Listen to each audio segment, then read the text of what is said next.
गई काले सूरत शहर में रांदेर पोलीस स्टेशन विस्तार में अंदाजित 2:15 वाग्या आसपास एक हरीश वाकावाला जे कापड़नो धंधो करे छे ए पोताना 5 करोड़ रुपया लई अने पोताना एक मित्र श्रीकांत जोशी साथे एक गाड़ी में जता हता।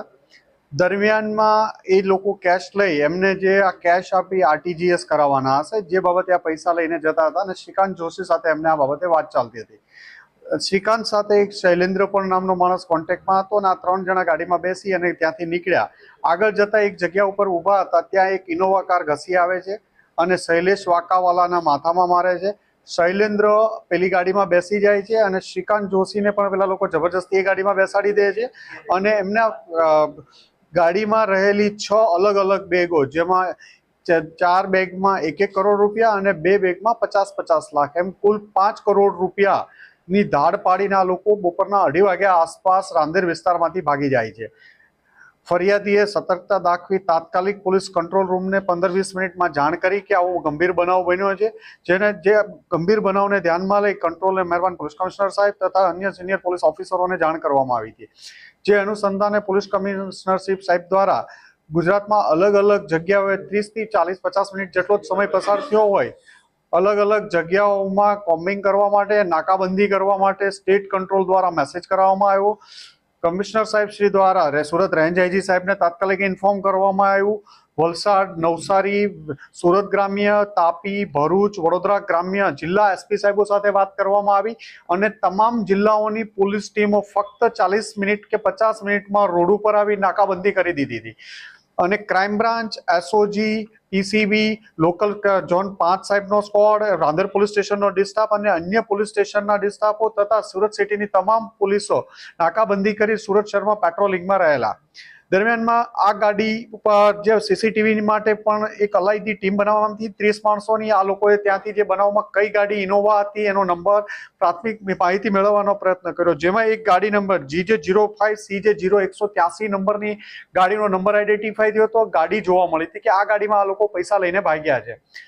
આ ગાડીનું નંબર, વર્ણન ને અંદર બેઠેલા માણસોનું વર્ણન તમામ જિલ્લાઓને જાણ કરવામાં આવી હતી અને જે તપાસ દરમિયાન 2 જ કલાકમાં આ ગાડી વલસાડના જે બગવાડા ટોલ બૂથ છે ત્યાં આગળ આ ગાડીનો નંબર બદલી દેવામાં આવ્યો હતો, પણ અંદર બેઠેલા માણસોનું વર્ણન અને ગાડી MH4 પાસિંગ 04 પાસિંગ નું લગાડવામાં આવ્યું હતું। તો જે આધારે એ પોલીસની હાઈવે ઉપર વલસાડ LCBની ટીમને જોઈ અને ભાગવા જતા એમણે પીછો કર્યો અને પીછો કરીને આગળ જતા 2 અસમો કયુમ પાશા શેખ જે મુંબઈ ભિવંડીનો રહેવાસી છે અને એની સાથે શૈલેન્દ્રસિંહ જે જોગેશ્વરી મુંબઈનો રહેવાસી છે, શૈલેન્દ્રસિંહ કુંજબિહારી, આ બંનેને પકડી પાડવામાં આવ્યા।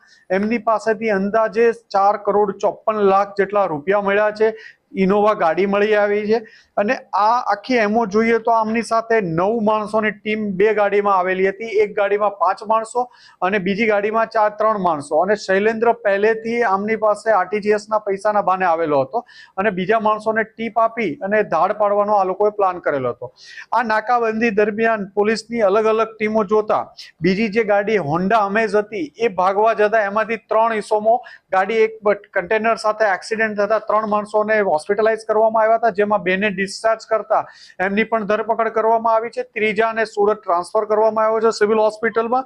દીપક પેની અને રાહુલ ભોઈ આ બેને અટક કરવામાં આવ્યા છે અને એમાં શૈલેષ ગાયકવાડ અને રાહુલ ભોઈ આ બંનેને એરેસ્ટ કરવામાં આવ્યા છે અને એક હોસ્પિટલાઇઝ છે। આમ ગણતરીના 3 કલાકમાં સુરત પોલીસ અને બીજા પોલીસના વલસાડ પોલીસ અને અન્ય ટીમોની મદદથી 4 કરોડ એક મોટી ધાડને અંજામ આપતા મુદ્દામાલ અને આરોપી સાથે પકડી પાડવામાં આવ્યા છે। સૌથી સારી વાત આ કેસમાં કહેશું તો ફરિયાદીની સતર્કતાના કારણે એણે જે 30-35 મિનિટમાં પોલીસને ઇન્ફોર્મ કર્યા અને પોલીસ કમિશનર સાહેબે પણ સતર્કતા દાખવી સ્ટેટ કંટ્રોલ અને અલગ અલગ જિલ્લા સાથે કોર્ડિનેશન કરી અને આખું ઓપરેશન ફક્ત 3 કલાક 2.5 થી 3 કલાકમાં પાર પાડવામાં આવ્યું અને ગુનાનો ભેદ ઉકેલી કાઢવામાં આવ્યો છે। શૈલેન્દ્ર પકડાણો છે, શૈલેન્દ્ર, કયુમ પાશા, શૈલેષ ગાયકવાડ આ કેસના મુખ્ય આરોપી હાલમાં લાગી રહ્યા છે, પણ હજી એમની ધરપકડ કરવામાં આવી છે। એમની પ્રાથમિક પૂછપરછ ચાલુ છે એટલે આગળની પૂછપરછ દરમિયાન વધુ પોડ પાડી શકાશે। આ કેસમાં 3 થી 4 જેટલા આરોપીઓ વોન્ટેડ છે। એ લોકો ક્યાં ઉતારવામાં આવ્યા હતા, કોણ કોણ હતા એ બાબતની પણ પોલીસ દ્વારા તપાસ ચાલુ છે। 5 કરોડ બ્લેકના વ્હાઇટ કરવાનું, આરટીજીએસ કરવાની એ લોકોની કઈ સિસ્ટમ હતી, કઈ વાત?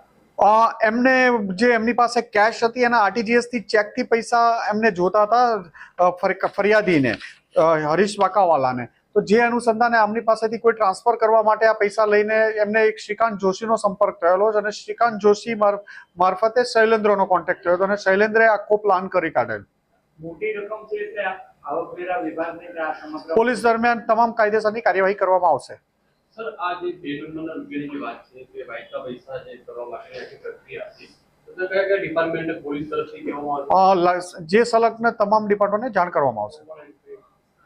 ઇન્કમટેક્સ છે, ઈડી છે, બધાને એકવાર કન્ફર્મ કરીને જાણ કરવામાં આવશે. સર, આ આખી ટીમ જે રીતે માહિતી મળી છે કે બીજા કેટલાક લોકોને આ રીતે જ જે ભોગ બનાવતા હોય છે, તો કોઈ તપાસ કરીને બીજા કોઈ ગુના? હા, તમે કોઈ પણ પ્રકારના ડર વગર પોલીસ સાથે સતર્કતા રાખી પોલીસને જાણ કરશો તો કોઈ પણ પ્રકારના ગંભીર ગુના જે પ્રાથમિક જે એને ગોલ્ડન અવર્સ કહે છે એ સમય દરમિયાન આમાં એમણે ફરિયાદીએ સતર્કતા દાખવી અને પોલીસને જાણ તરત કરી 25-30 મિનિટમાં તો પોલીસ પકડી શકી છે અને આરોપી સુધી પહોંચી શકવાનું છે. એટલે કોઈ પણ લોકોને એક અમે રિક્વેસ્ટ કરીએ છીએ કે કોઈ પણ પ્રકારના ડર વગર કોઈ પણ પ્રકારનો તમારી સાથે બનાવ બને છે તો પોલીસને તુરંત જાણ કરો.